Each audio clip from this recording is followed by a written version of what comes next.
Hi, beloveds.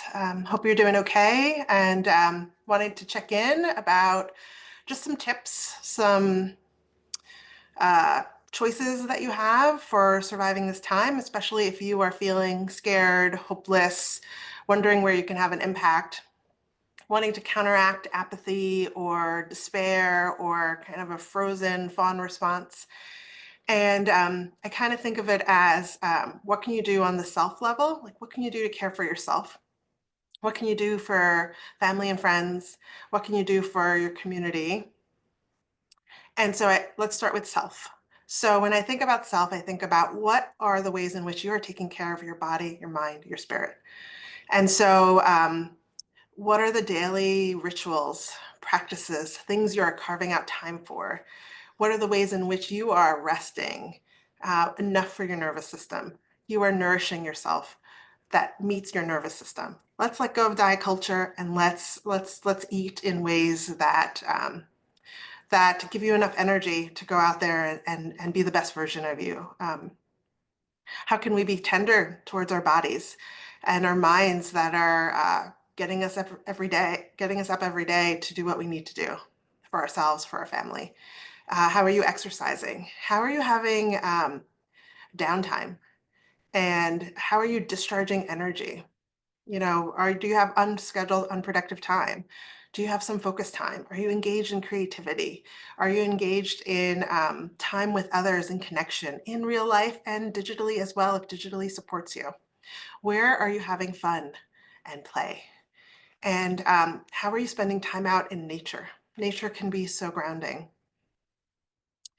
And then I think about what are the stories you're telling yourself? How much are you into technology? Are you doom scrolling? Are you finding trusted news source, independent news sources that are going to tell you, um, more of the truth than mainstream legacy media is going to tell you? There's a lot of censoring happening, a lot of attacks on free speech. So find the places where you get your news feed that helps gives you the information that you need to stay awake. And the overwhelm sometimes of all of the executive orders and the many horrors and traumas that are happening enacted by the government can be a lot. So maybe modulate, check in with yourself about are you in a space to be checking social media? Are you in a space to be reading this news article, to be watching um, this show or this news?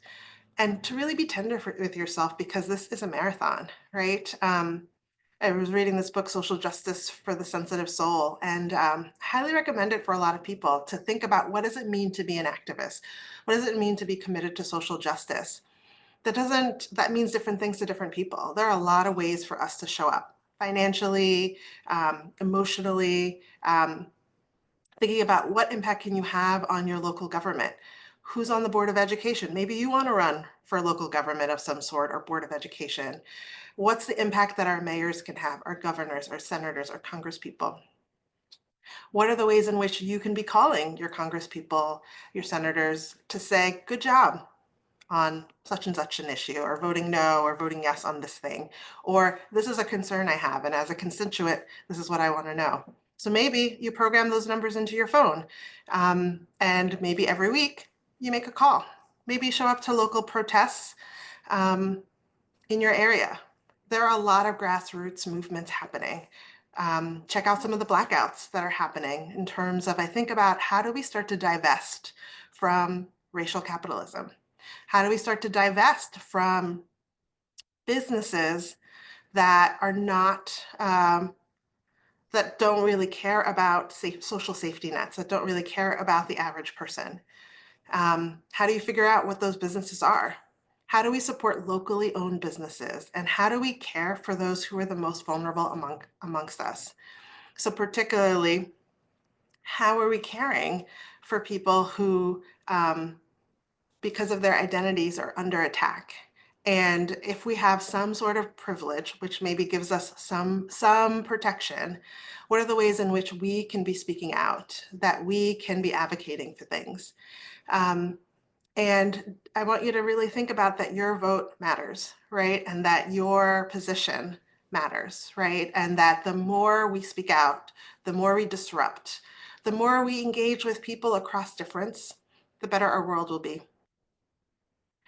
And I want you to be thinking about, how do we care for people who we see as the other, who we think don't care about us, who we think are racist, transphobic, xenophobic.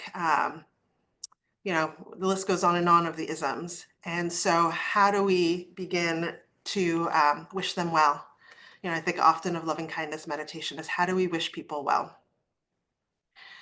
And because I think about abolitionists, right? It's really not about creating a new hierarchy. It's not about canceling people, but it's about holding people accountable. And how do we balance compassion with accountability? So I hope that you'll check out my book, Mindful Race Talk, Building Literacy, Fluency, and Agility, because it gives lots of great resources about how to care for yourself, how to be more mindful, but also how to care for other people and how to talk across difference. But also, how do we understand the intersectional racism that is deeply embedded in the United States culture? And whatever you're passionate about, start with that. Every day, think about what's my little thing I can do. And spread love wildly, spread kindness wildly, and yet hold people accountable to doing better. That we can be just as powerful if we stick together, that we can be disruptors. So I hope you take good care of yourself, your family, your friends, and strangers as well. Till we meet again.